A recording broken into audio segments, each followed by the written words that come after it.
জাতিসংঘের জুলাই গণঅভ্যুত্থানের প্রতিবেদন উপস্থাপন, ছাত্র জনতা হত্যার নিরপেক্ষ তদন্ত করবে অন্তর্বর্তী সরকার, জেনেভায় মানবাধিকার কমিশনে আসিফ নজরুল।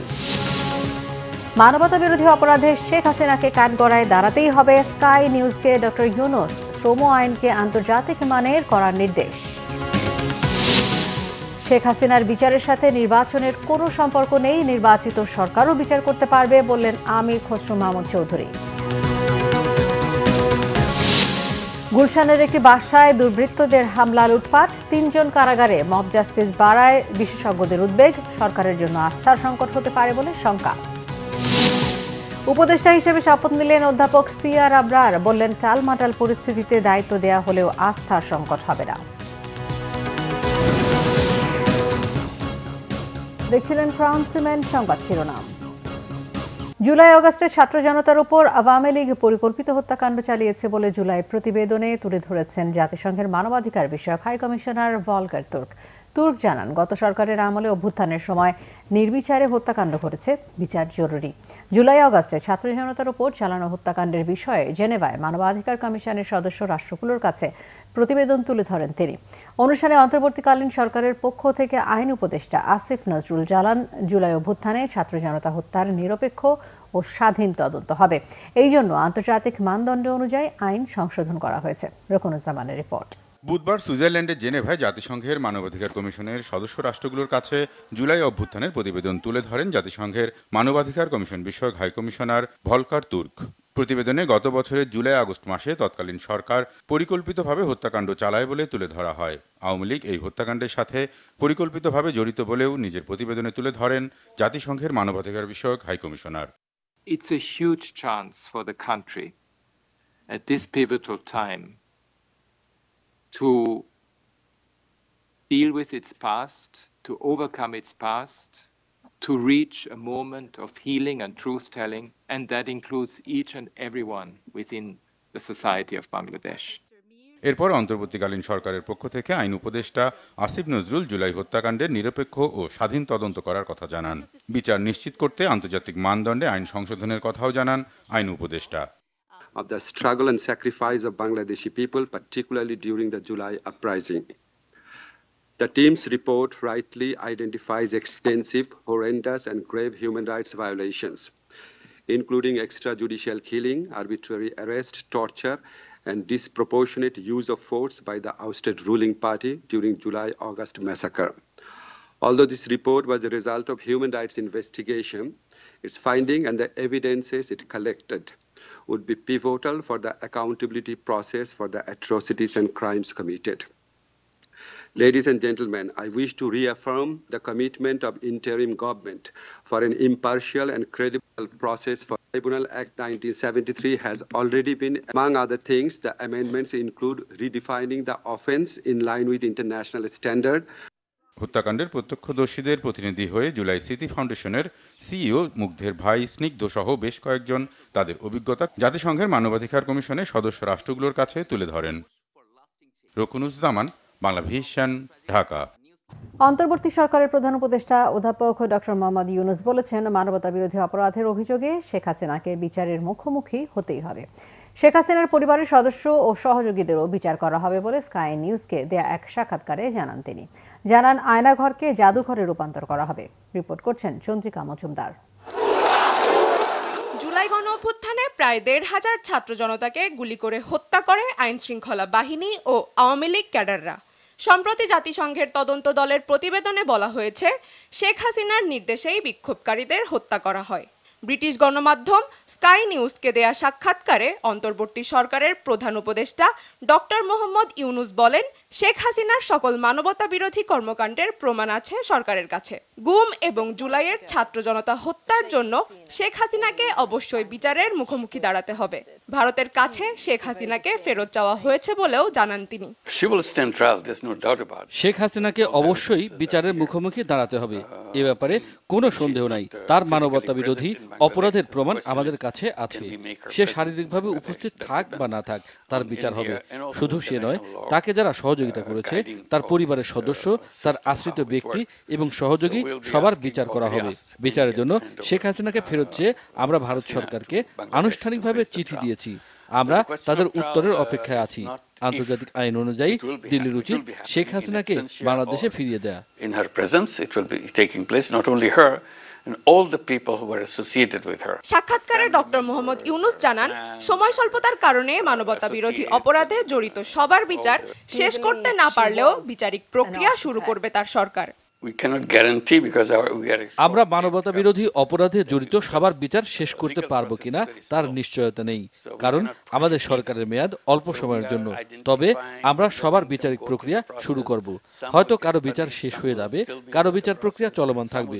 গুমের সাথে বিগত সরকারের সবাই জড়িত, ফলে কারা অতি উৎসাহী হয়ে এই কাজ করেছে, কারা আদেশ পালন করেছে, আর কারা ইচ্ছা না থাকা সত্ত্বেও এই কাজ করতে বাধ্য হয়েছে তা আলাদা করা কঠিন। এজন্যই বিচার কাজে কিছুটা দেরি হচ্ছে। প্রধান উপদেষ্টা আরো জানান, শেখ হাসিনার ফ্যাসিবাদী সরকারের তৈরি আয়নাঘরগুলোকে জাদুঘরে রূপান্তর করা হবে। Shock will be very mild word. আয়নাঘরকে শুধু মর্মন্তুদ বললে পুরোটা বোঝানো যাবে না। একজন মানুষ আরেকজন মানুষকে কিভাবে নির্জন প্রকোষ্ঠে বন্দী করে রাখতে পারে, নির্যাতন করতে পারে, এটা ভাষায় প্রকাশ করা যায় না। আয়নাঘরগুলো সেনাবাহিনী এবং পুলিশ এরিয়াতে অবস্থিত। মানুষের বিরূপ প্রতিক্রিয়ার ভয়ে এগুলো তারা এখনো উন্মুক্ত করে দেয়নি। তবে আমরা আয়নাঘরগুলোকে জাদুঘরে রূপান্তর করব, যাতে মানুষ সেগুলো দেখতে পারে। This is within the police territory or Rohingya শিবিরে নানা ধরনের অপরাধ হচ্ছে বলেও জানান প্রধান উপদেষ্টা। আগামীতে রোহিঙ্গা অনুপ্রবেশ ঠেকাতে পদক্ষেপ নিতে মিয়ানমারের প্রতি আহ্বান জানান তিনি। Chandrika Majumdar, Bangla vision, news desk.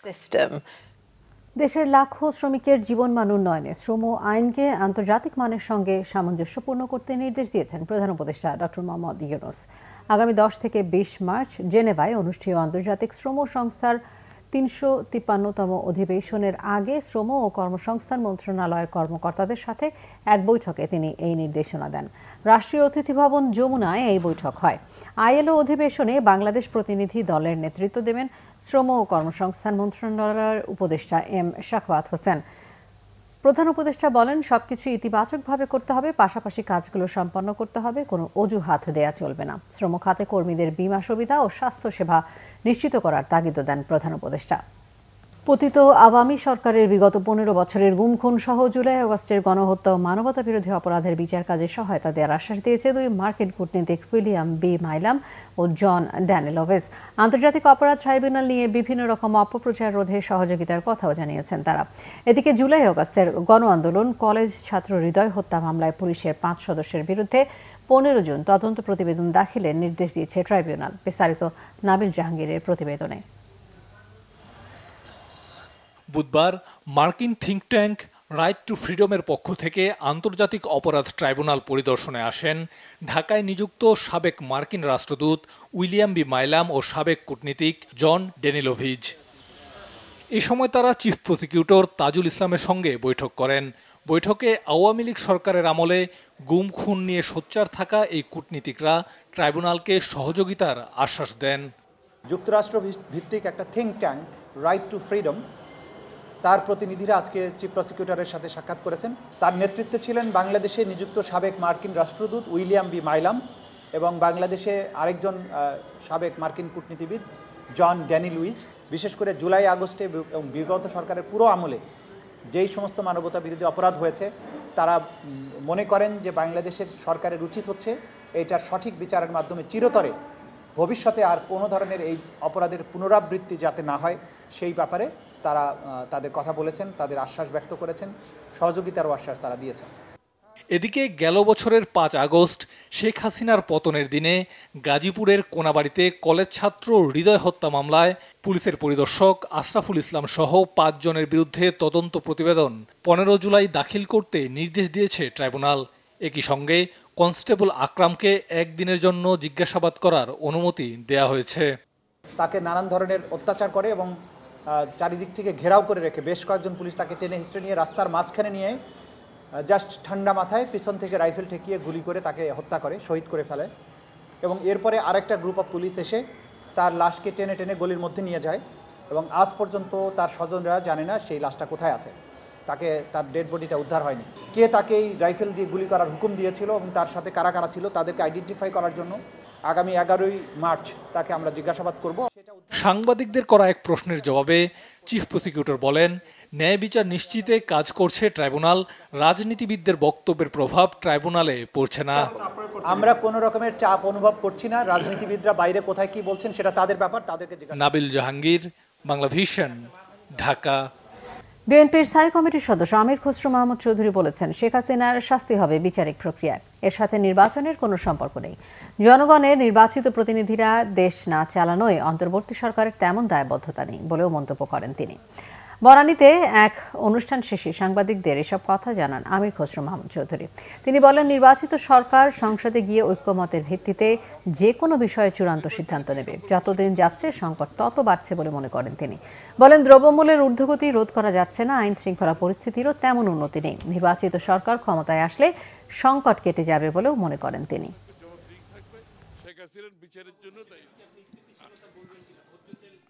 স্বাধীনতা বিচার আছে, এটার সাথে নির্বাচনের কি সম্পর্ক সেটা তো বোঝা মুশকিল। আমরা আজকে এটার জন্য হবে না নির্বাচন, কালকে আরেকটার জন্য হবে না, পরশু আরেকটার জন্য, কত কথাই তো শুনতেছি। এই সমস্ত কথাবার্তা বলে নির্বাচন ব্যবস্থা, গণতান্ত্রিক ব্যবস্থাকে পিছিয়ে নেওয়ার কোনো সুযোগ নাই। এরকম একটি অনির্বাচিত সরকারের পক্ষে এটার ট্যাকেল করা খুবই ডিফিকাল্ট। এখানে এই সমস্যাগুলো সমাধান করতে গেলে আপনাকে জনগণের সমর্থন নিয়ে আপনাকে একটা দল ক্ষমতায় থাকতে হবে। রাজধানীর একটি বাড়িতে হামলা ও লুটপাট চালিয়েছে দুর্বৃত্তরা। 1-2 কোটি টাকা নয়, প্রায় 200 কোটি টাকা লুকিয়ে রাখা হয়েছে এইচটি ইমামের ছেলে তানভীর ইমামের বাড়িতে। এমন খবরে লোকজন জড়ো করে দুর্বৃত্তরা হামলা চালায়। এর মূলে ছিলেন বাসাটির কেয়ারটেকার। এই ঘটনায় এখনো পর্যন্ত 3 জনকে গ্রেফতার করে কারাগারে পাঠানো হয়েছে। বিশেষজ্ঞরা বলছেন, মব জাস্টিসের নামে এমন ঘটনা ঘটতে থাকলে বাড়বে অপরাধ, মানুষ আস্থা হারাবে আইন শৃঙ্খলা ব্যবস্থার ওপর। বিস্তারিত ফজলে রাব্বির প্রতিবেদনে। সাবেক প্রধানমন্ত্রী শেখ হাসিনার রাজনৈতিক উপদেষ্টা এইচটি ইমামের ছেলে তানভীর ইমামের গুলশানের বাসায় বিপুল পরিমাণ অবৈধ অর্থ লুকিয়ে রাখা হয়েছে। মঙ্গলবার রাত 10টার দিকে এমন খবর আসতে থাকে বিভিন্ন গণমাধ্যম কর্মীদের মুঠোফোনে। রাত 11টার দিকে গুলশান 2-এর 81 নম্বর সড়কের কনকর্ড কটেজের দিকে মিছিল নিয়ে হাজির হয় বিক্ষুব্ধ জনতা। এক পর্যায়ে বাড়ির সামনে গিয়ে মূল ফটক ভেঙে ভেতরে প্রবেশ করেন তারা। এরপর চালানো হয় লুটপাট ও বাড়ি ভাঙচুর। এদিকে এইচটি ইমামের ছেলে তানভীর ইমামের সাবেক স্ত্রীর গুলশানের বাসায় তল্লাশির নামে তছনছ ভাঙচুর ও লুটপাটের চেষ্টার ঘটনায় 3 জনকে গ্রেপ্তার করেছে পুলিশ। রাজধানীর কূটনৈতিক পাড়াখ্যাত গুলশান এলাকায় এমন ঘটনা জন্ম দিচ্ছে নানান প্রশ্নের। তল্লাশির নামে এমন লুটপাটের ঘটনায় আইন শৃঙ্খলা বাহিনী কোনোভাবেই দায় এড়াতে পারে না বলে মনে করেন এই নিরাপত্তা বিশ্লেষক। এগুলো হতে পারে রগ স্টেট, যেখানে কোনো আইন নাই, ললেসনেস বিরাজ করছে সব জায়গায়, আইন শৃঙ্খলা রক্ষাকারী বাহিনী সেখানে নাই। সেই রকম একটা দেশে এই রকম কাজ হতে পারে, কিন্তু বাংলাদেশের মতো একটা দেশে, গণতান্ত্রিক দেশে, যেখানে পৃথিবীর ওয়ান অফ দ্য বেস্ট সম্মানিত ব্যক্তি, সবচেয়ে ভালো ব্যক্তি এখন রাষ্ট্র ক্ষমতায়, ডক্টর মোহাম্মদ ইউনূস, সেই রকম একটা দেশে এইরকম মব জাস্টিস হবে, এটা কোনোভাবেই গ্রহণযোগ্য নয়। তার মতে, মব জাস্টিসের নামে এমন ঘটনা ঘটতে থাকলে বাড়বে অপরাধ, আস্থা হারাবে আইন শৃঙ্খলা বাহিনী। এখন যদি এটা চলমান থাকে, এটাকে আমি বলবো যে এটা আইন শৃঙ্খলা রক্ষাকারী বাহিনীর অথবা যারা এটার দেখভাল করছেন তাদের প্রত্যেকের এর দায়ভার নিতে হবে। কোনোভাবেই এটাকে গ্রহণযোগ্য বলা যাবে না। দীর্ঘদিন ধরে বিচারহীনতার সংস্কৃতি চলতে থাকায় বাড়ছে মব জাস্টিসের ঘটনা। সরকার অতি দ্রুত ব্যবস্থা না নিলে আস্থা হারাবে তারা, এমনটাই মত এই নিরাপত্তা বিশ্লেষকের। বিশেষ করে আইন শৃঙ্খলা রক্ষার ক্ষেত্রে। ফজলে রাব্বি, বাংলা ভিশন, ঢাকা। অন্তর্বর্তী সরকারের উপদেষ্টা হিসেবে শপথ নিয়েছেন অধ্যাপক সিআর আবরার। সকাল 11টায় বঙ্গভবনে তাকে শপথ পড়ান রাষ্ট্রপতি মোহাম্মদ শাহাবুদ্দিন। এতে উপস্থিত ছিলেন প্রধান উপদেষ্টা ডক্টর মোহাম্মদ ইউনূস সহ উপদেষ্টা পরিষদের অন্য সদস্যরা। শপথ অনুষ্ঠান পরিচালনা করেন মন্ত্রিপরিষদ সচিব মোহাম্মদ শেখ আব্দুর রশিদ। ঢাকা বিশ্ববিদ্যালয়ের আন্তর্জাতিক সম্পর্ক বিভাগের অবসরপ্রাপ্ত অধ্যাপক ও মানবাধিকার কর্মী সিআর আবরারকে শিক্ষা উপদেষ্টা হিসেবে দায়িত্ব দেওয়া হয়েছে। ছাত্র জনতার গণঅভ্যুত্থানের মুখে গত বছরের 5 আগস্ট শেখ হাসিনা সরকারের পতনের পর 8 অগস্ট ডক্টর মোহাম্মদ ইউনূস প্রধান উপদেষ্টা হিসেবে দায়িত্ব নেন। কয়েক দফায় নতুন কয়েকজন উপদেষ্টা নিয়োগ দেওয়া হয়। সবশেষ 25 ফেব্রুয়ারি উপদেষ্টা থেকে পদত্যাগ করেন নাহিদ ইসলাম। বর্তমানে প্রধান উপদেষ্টা সহ অন্তর্বর্তী সরকারের উপদেষ্টা দাঁড়ালো 23-এ। এদিকে ন্যায় বিচার ও সুশাসনের কারিগর তৈরির শিক্ষা ব্যবস্থা চালুর কথা জানিয়েছেন অন্তর্বর্তী সরকারের নবনিযুক্ত শিক্ষা উপদেষ্টা অধ্যাপক ডক্টর সিয়ার আবরার। সচিবালয়ে দায়িত্ব নিয়ে তিনি বলেন, শিক্ষার উন্নয়নে অংশীজনদের সাথে নিয়ে কাজ করতে চান।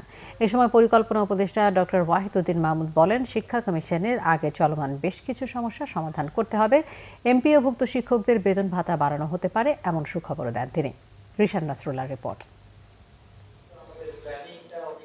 অন্তর্বর্তী সরকারের উপদেষ্টা হিসেবে দায়িত্ব নিয়ে বুধবার সচিবালয়ে আসেন অধ্যাপক সিয়ার আবরার। শিক্ষা মন্ত্রণালয় আয়োজন করে দায়িত্ব হস্তান্তর অনুষ্ঠান। অনুষ্ঠানে পরিকল্পনা মন্ত্রণালয়ের দায়িত্বে থাকা সদ্য সাবেক শিক্ষা উপদেষ্টা ওয়াহিদুদ্দিন মাহমুদ বলেন, শিক্ষাঙ্গনের বিশৃঙ্খল পরিস্থিতির মধ্যে দায়িত্ব নিয়েছে অন্তর্বর্তী সরকার। সেখান থেকে এখন পরিস্থিতি কিছুটা ভালো ও গতি এসেছে। জানান, শিক্ষা সংশ্লিষ্ট বেশ কিছু দাবি দেওয়া নিয়ে কাজ করছে সরকার।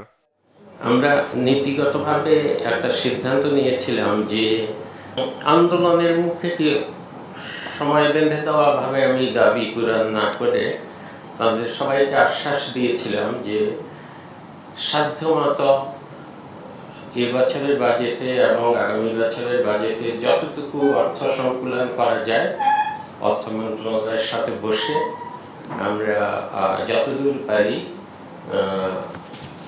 চেষ্টা করব এই দাবিগুলো মেটাতে। কিন্তু 15-20 বছরের বঞ্চনা 1 বছর 2 বছরের বাজেট দিয়ে তো মেটানো যায় না। শিক্ষকদের বদলির অনিয়ম ও প্রবঞ্চনার বেশ কিছু তথ্য তুলে ধরেন তিনি। কিছু কিছু শিক্ষক শিক্ষয়িত্রী ঢাকাতে যে অনেকগুলো কলেজ আছে, বড় বড় কলেজ, সেগুলোতে বছরের পর বছর এখানেই থাকেন, এক কলেজ থেকে আরেক কলেজে। সব দখলের মতো ওই পরিচালনা পর্ষদগুলো বদল হয়ে যাচ্ছিল। তখন আমরা সবগুলো পর্ষদ বাতিল করে বেসরকারি স্কুল কলেজে এত সমস্যা, ছোট ছোট সমস্যা বিভিন্ন জায়গায় ছড়িয়ে আছে এই শিক্ষা ব্যবস্থায়। আর প্রত্যেক দিন আমি পত্রিকায় কেউ না কেউ বলছে শিক্ষা কমিশন কই, শিক্ষা কমিশন কই। শিক্ষা কমিশন তো অতীতে 10-12টা হয়েছে, 5-6টা হয়েছে বাংলাদেশ আমলে। কোন শিক্ষা কমিশনে এই সমস্যাগুলোর সমাধান করতে পেরেছে? এই ছোটখাটো মৌলিক সমস্যাগুলোর সমাধান না করে কয়েকজন মানুষকে বসিয়ে দিয়ে একটা কমিশন করব, কি করবে তারা?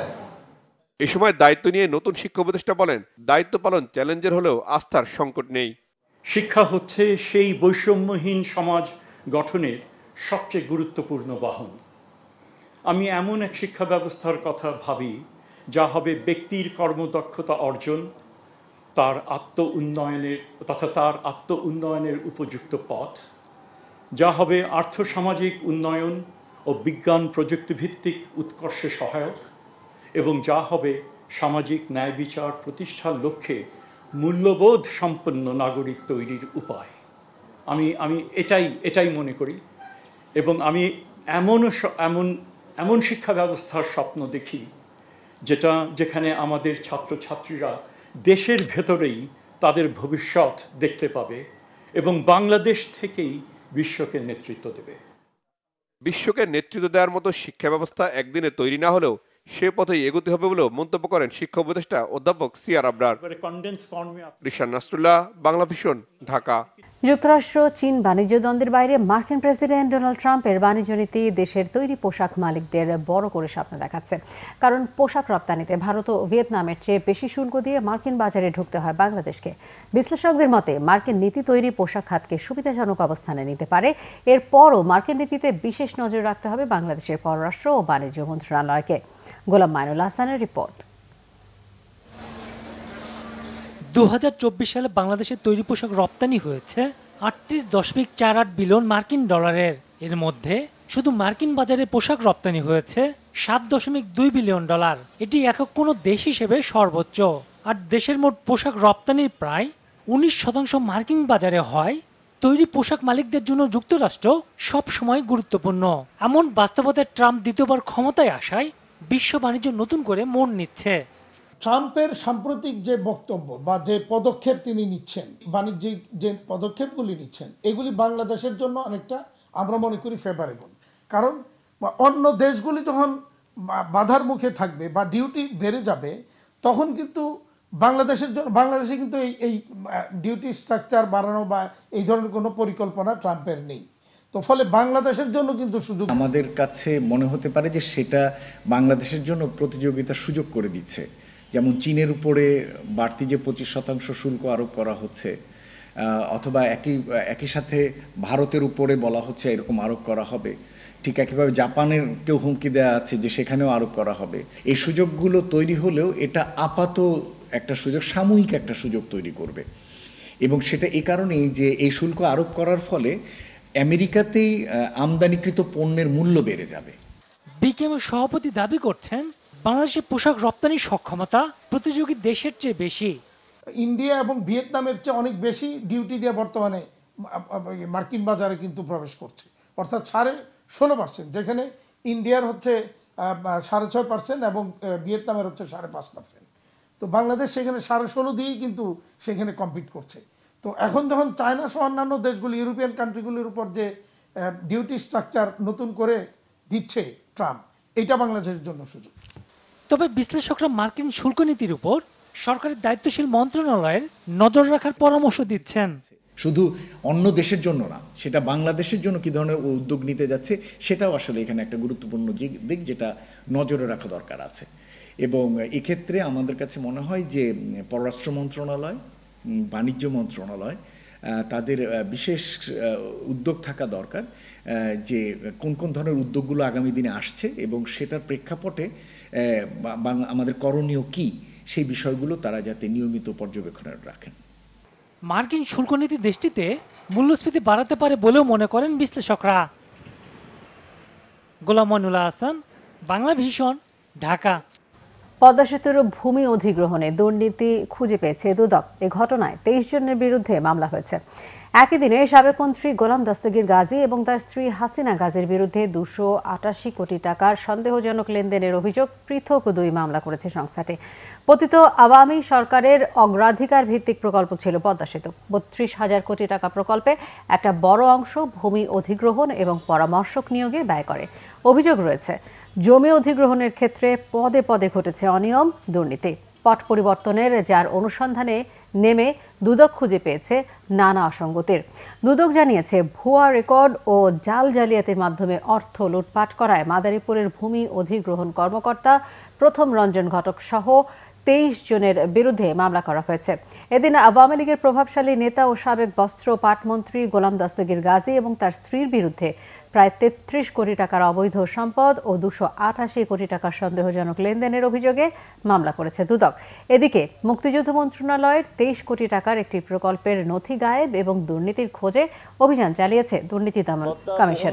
সেতু প্রকল্পেও সহ অন্যান্য গুরুত্বপূর্ণ প্রকল্পের ভূমি অধিগ্রহণে ক্ষমতার অপব্যবহার পূর্বক 23টি চেকের বিপরীতে সরকারের 9 কোটি 57 লক্ষ টাকারও বেশি অর্থ আত্মসাতের অভিযোগে জনাব প্রমথ রঞ্জন ঘটক, সাবেক ভূমি অধিগ্রহণ কর্মকর্তা সহ বেনিফিশিয়ারিদের মোট 23 জনের বিরুদ্ধে দণ্ডবিধির সংশ্লিষ্ট ধারা এবং দুর্নীতি প্রতিরোধ আইনের সংশ্লিষ্ট ধারায় আরও একটি মামলা রুজু হয়েছে।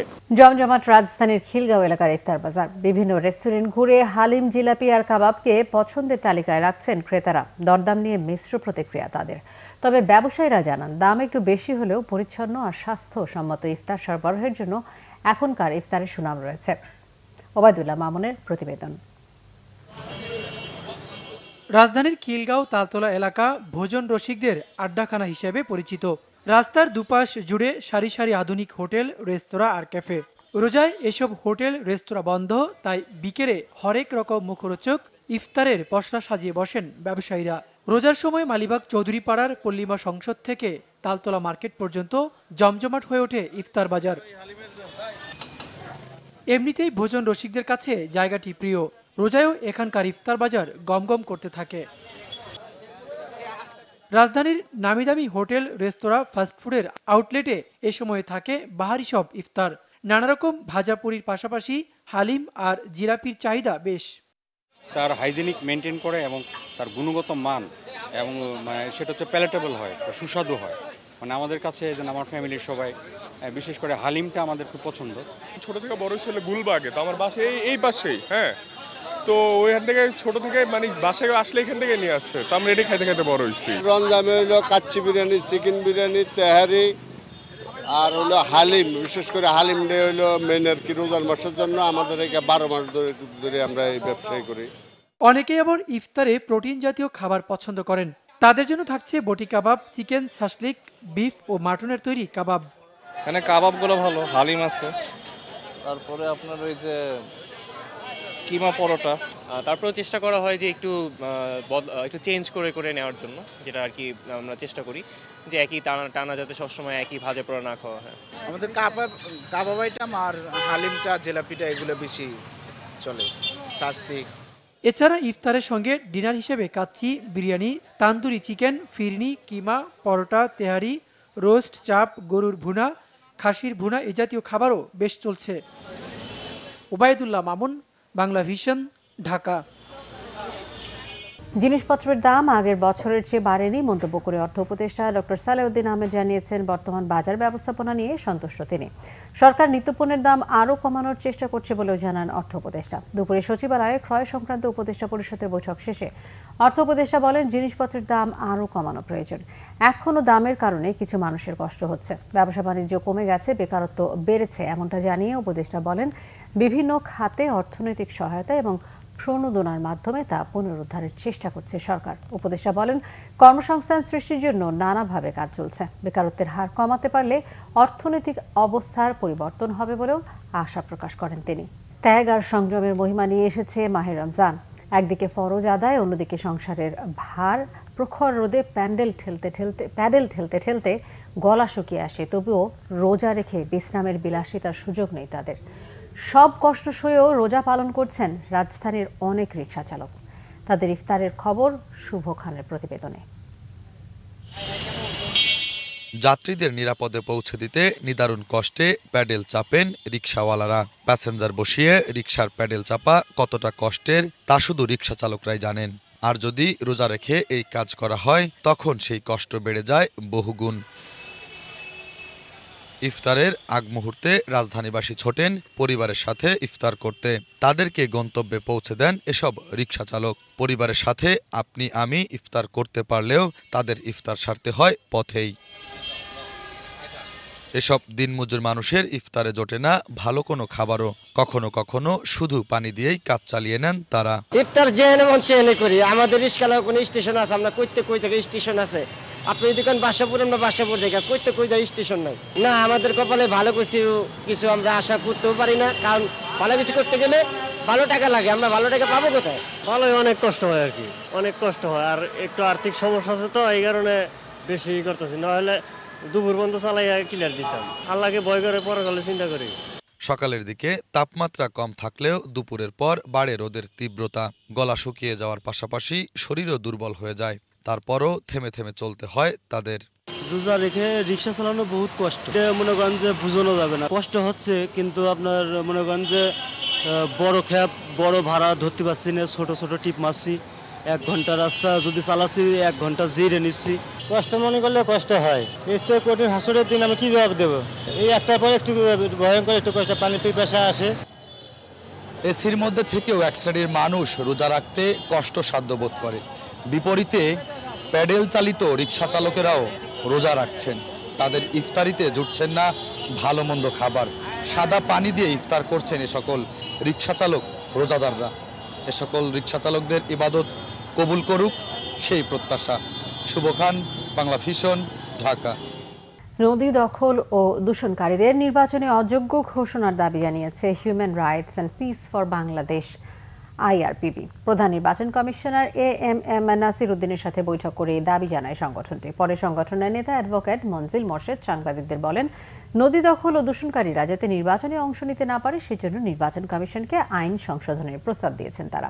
হাইকোর্টের রায়ের আলোকে নির্বাচন কমিশনকে RPO আইন সংশোধন করে এই বিষয়টি যুক্ত করার কথা বলেছেন বলে জানান তিনি। আরও জানান, নির্বাচন কমিশন এ ব্যাপারে একমত পোষণ করেছে। আগামীতে অন্যান্য সংশোধনের সাথে এই বিষয়টি যুক্ত করে RPO আইন সংশোধন করতে প্রধান নির্বাচন কমিশনার আশ্বাস দিয়েছেন বলে জানান মঞ্জিল মোর্শেদ। সুপ্রিম কোর্টের 8 সদস্যের আইনজীবী প্রতিনিধি দল বৈঠকে অংশ নেন। বাহারি পোশাকে সেজেছে রাজধানীর বিপণী বিতানগুলো। ভিড় এড়াতে আগে ভাগে কেনাকাটা সেরেও নিচ্ছেন অনেকে। ভারতীয় শাড়ি, থ্রি পিস ও হাতের কাজের পোশাকের চাহিদা সবচেয়ে বেশি, তবে ক্রেতাদের অভিযোগ গেল বছরের তুলনায় দাম কিছুটা বেশি। বিস্তারিত ফজলে রাব্বির প্রতিবেদনে।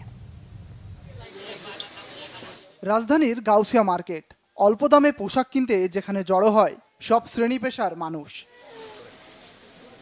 বাহারি কারুকাজ, হাতের নকশা কিংবা ব্লগ, নানান ডিজাইন ও রঙের কাপড়ে সেজেছে বিপণী বিতানগুলো। কেনাকাটা শুরু হয়ে গেছে ঈদুল ফিতরের আমেজ। ঈদকে সামনে রেখে নতুন নতুন কালেকশন এসেছে বিপণী বিতানগুলোতে। সবচেয়ে বেশি বিক্রি হচ্ছে ভারতীয় শাড়ি ও থ্রি পিস। যদিও ঈদের কেনাকাটা এখনো পুরোদমে জমেনি। দোকানিদের আশা 10 রোজা পার হলে বাড়বে বেচা বিক্রি। কিন্তু আমরা পর্যাপ্ত পরিমাণে কালেকশন করে রেখেছি, মনে হয় না কোনো কাস্টমার আসলে যে ফেরত যাবে, কিন্তু কাস্টমারের সংখ্যা খুবই কম। মোটামুটি ভালো বেচা কিনা ইনশাল্লাহ, ক্রেতাদের কোনো অভিযোগ নাই। গতবারের চেয়ে এবার একটু ভালো, আশা করি সামনে আরও বেচা কিনা একটু ভালো হবে। সবরাতের পর থেকে মোটামুটি বেচা কিনা হয়েছে আলহামদুলিল্লাহ, আর 5 রমজানের পর থেকে আমরা আশা করি 4 রাত পর্যন্ত বেচা কিনা ভালোই হবে ইনশাল্লাহ। টাঙ্গাইল, পাবনা, তারপরে ইসলামপুরের প্রিন্ট শাড়ি, এই ধরনের আপনার ইন্ডিয়ান সিল্ক, কাতান, জর্জেট, পার্টি শাড়ি, এবার লেটেস্ট জিমিচুর। সামনে গরম, তাই পোশাকে সুতি কাপড়ের রাজত্ব। শেষ মুহূর্তের ভিড়ভাট্টা এড়াতে আগেভাগেই কেনাকাটা সারছেন অনেকে।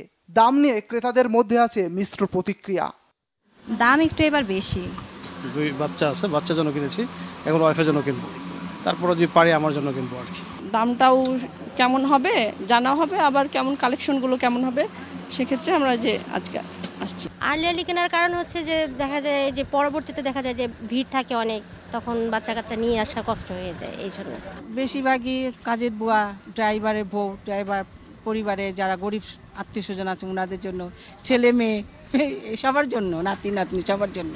ইনশাআল্লাহ গতবার চেয়ে এই বছর একটু ভালোই আছে আর কি, ভালোই মার্কেটিং করছি আমরা, এবং দাম তো একটু হবে এই জন্য, গত বছর তো এবার কিছু দাম বাড়বেই। পরে বোঝা যাবে যে মার্কেটটা কিরকম জমে, এটার রেটটা আসলে কিরকম, এই জন্য প্রথম দিকে আসলাম যে একটু যদি কম প্রাইসে পাওয়া যায়। থ্রি পিস এই প্রথমে আসলাম, আর বাচ্চাদেরটা কেনা হয়েছে, আছে মোটামুটি, অত বেশিও না আবার একেবারে কমও না। দিন যত এগোচ্ছে ততই পোশাকের দোকানগুলোতে ক্রেতাদের আনাগোড়া বাড়ছে। তবে জুতা কিংবা অলংকারের দোকানে এখনো তেমন ভিড় দেখা নেই। ফজলে রাব্বি, বাংলা ভিশন, ঢাকা। সংবাদ শেষ করব ক্রাউন সিমেন্ট শিরোনামগুলো আরো একবার জানিয়ে। জাতিসংঘের জুলাই গণ অভ্যুত্থানের প্রতিবেদন উপস্থাপন, ছাত্র জনতা হত্যার নিরপেক্ষ তদন্ত করবে অন্তর্বর্তী সরকার, জেনেভায় মানবাধিকার কমিশনে আসিফ নজরুল। মানবতা বিরোধী অপরাধে শেখ হাসিনাকে কাঠগড়ায় দাঁড়াতেই হবে, স্কাই নিউজকে ডক্টর ইউনূস। শ্রম আইনকে আন্তর্জাতিক মানের করার নির্দেশ। শেখ হাসিনার বিচারের সাথে নির্বাচনের কোনো সম্পর্ক নেই, নির্বাচিত সরকারও বিচার করতে পারবে বললেন আমির খসরু মাহমুদ চৌধুরী। গুলশানের একটি বাসায় দুর্বৃত্তদের হামলা, লুটপাট, 3 জন কারাগারে। মব জাস্টিস বাড়ায় বিশেষজ্ঞদের উদ্বেগ, সরকারের জন্য আস্থার সংকট হতে পারে বলে শঙ্কা। উপদেষ্টা হিসেবে শপথ নিলেন অধ্যাপক সিআর আবরার, বললেন টালমাটাল পরিস্থিতিতে দায়িত্ব দেয়া হলেও আস্থার সংকট হবে না। এই ছিল এখনকার মতো। পরের সংবাদ রাত 10:30। এর আগে 9টায় রয়েছে নিউজ 20 দেখার আমন্ত্রণ রইল। এছাড়া বাংলাভিশন সংবাদ ও সংবাদ সংশ্লিষ্ট অনুষ্ঠান দেখতে ভিজিট করুন www.bbnews24.com ও facebook.com/banglavishnewse এবং সাবস্ক্রাইব করুন youtube.com/banglavishnewse। ধন্যবাদ।